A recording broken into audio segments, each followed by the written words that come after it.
bone structure, neural drive, and even things that are hard to explain. They all have an impact, but we'll start with bone structure, specifically being shorter. All of your bones are smaller, which makes your attacks accelerate more quickly. You're also generally more agile, with the added benefit that you're a smaller target in the first place. Plus, your lower center of mass improves agility even more. Not to mention that your superior acceleration applies to running too. Combine that with your nimbleness, and in an obstacle-full environment, you have the edge. Whether you're chasing your opponent or the one who's getting his butt kicked. On a slightly different note, you're also generally stronger pound per pound, and have the edge in body weight movements. Because you're lighter, which also improves endurance, since being heavy can be exhausting. Lastly, your fists and feet are smaller, which makes your attack power more concentrated. Being short has real advantages. But now, what about being tall?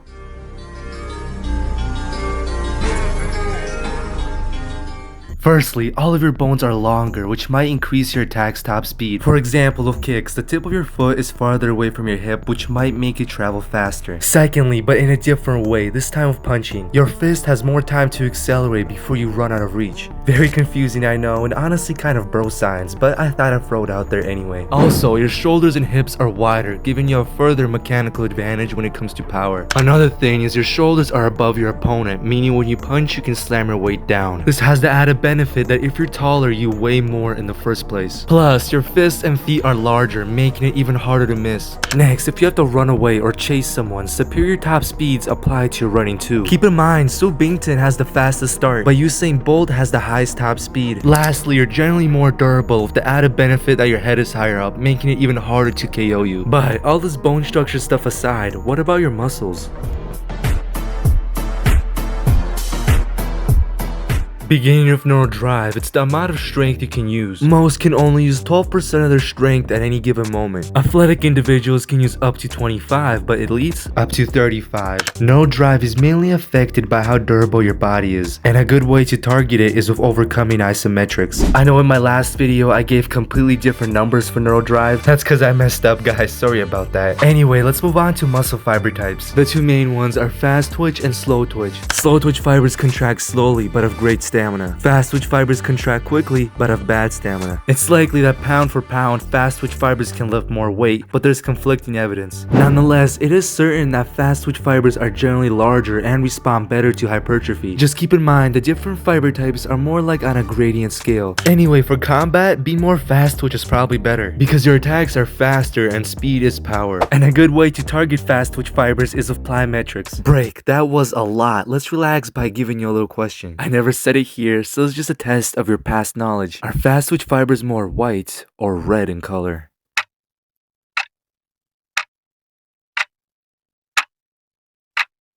If you guessed red, you are wrong, because they're actually more white since they receive less blood flow. Now, muscle insertions and composition. Insertions are straight up where your muscles connect, but more like where your tendons connect. There's the origin on the bicep that's on the scapula, and the insertion is on the forearm. But I just use insertions for both because it honestly doesn't matter. Anyway, this has serious implications. Having your lats insert lower makes pull-ups easier. Your bicep inserting farther away makes curls easier. But there are pros and cons of everything. For example, a farther bicep insertion does hurt mobility. Then there's muscle composition, which people also seem to call insertions, but as you can see, both biceps insert the same. The only difference is the tendon to muscle ratio. For example, short tendon biceps end up looking fuller, and long tendon calves end up being more springy. Like with everything, this also has pro and con implications. Moving on, some muscle groups are just more valuable than others. Like, you know what's really important? A thick neck.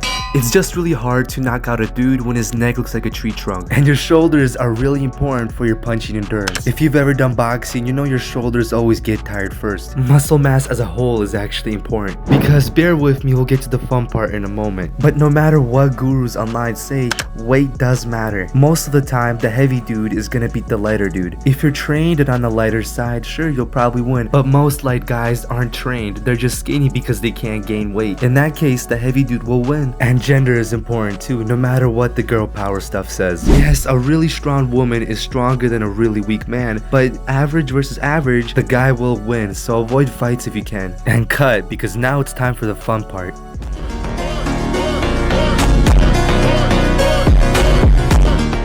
To start, Ultra Instinct is actually not a fairy tale. Sort of, at least. You're not gonna survive being blown up, but having lightning speed reflexes at times is possible. How it works is, instead of making a decision yourself, your muscles respond automatically, which saves a lot of time. But it's not a power-up that you can activate whenever you want. It's something that happens on its own at random times. How do you get this? I don't know, but I can tell you how to improve it. You need mind clarity, so meditation is a no-brainer. You also need really good muscle memory of your techniques, so obviously lots of training. Just don't forget, even the greats like Muhammad Ali could only do this sometimes, so it's by no means a power-up form that you can use for 30 minutes. Moving on, there's also the boring stuff like knowing how to throw a punch or a kick or getting your footwork right. But there are also more nuanced things like different types of martial arts. Some obviously more practical than others. Boxing, taekwondo, sumo. And sumo was interesting because bear with me, I'm gonna get sidetracked. But in that sport, being fat is of benefit. Let's do a little quiz again. What is the advantage of being fat?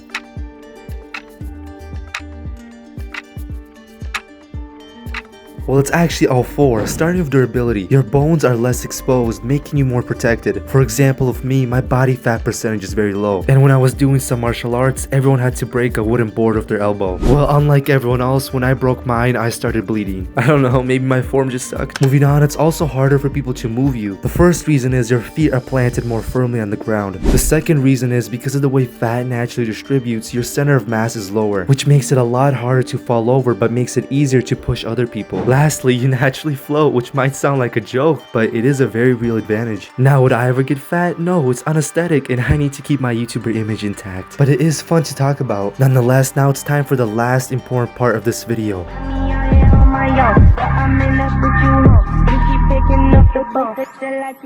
To start, you need to be efficient at using oxygen, and most just aren't. For example, a big mistake people make is they overbreathe, because gurus online told them to breathe deeply, and yeah, this can have some merit, but breathing straight up more air every hour usually only harms you. When you breathe so much, you deplete your CO2 levels, and your red blood cells don't let go of the oxygen they're holding onto. And the fact that you can't properly use oxygen makes you want to breathe even more, creating a vicious cycle. So obviously breathe mindfully and not for your mouth. That's really the big thing here. Don't mouth breathe. It makes you weak, stupid, and ugly. Not even kidding. But if there are issues with your nose, get nose spray. Force yourself to use your nose more and maybe even do some specific breath hold exercises. On the topic, even if your goal isn't to unclog your nose, breath holds are a great way to become more efficient at using oxygen. Or even easier, just move to a mountain. But seriously, the anime mountain training is very real and it's beneficial. One last boring thing, don't breathe with your chest all the time and don't use your secondary breathing muscles like your traps or neck. Keep your posture good too. And that's pretty much it. Here's a shout out to this guy. He has a pretty cool channel. And now it's time for me to yap. So I made this course. Don't click off yet. Just wait. It's $20. If you can afford V-Bucks, you can afford this. It's the same topic as this video, but I actually go in depth and I tell you how to do things. It's 79 pages and I don't care if you're fat or underweight. I help you start from step 1. But it also has a second section that's very advanced with things I didn't talk about much here. I don't like to gatekeep info and I don't plan to. It's just nobody's gonna watch a 2-hour video of me going into detail. Most would much rather read an ebook. Now, where was I? It's been so many months. I have many excuses. I haven't been feeling well and whatnot, but it ultimately comes back down to me. If I wanted to upload, I could have done it a long time ago. So forgive me, because the next video is probably gonna be about height growth. Bye now.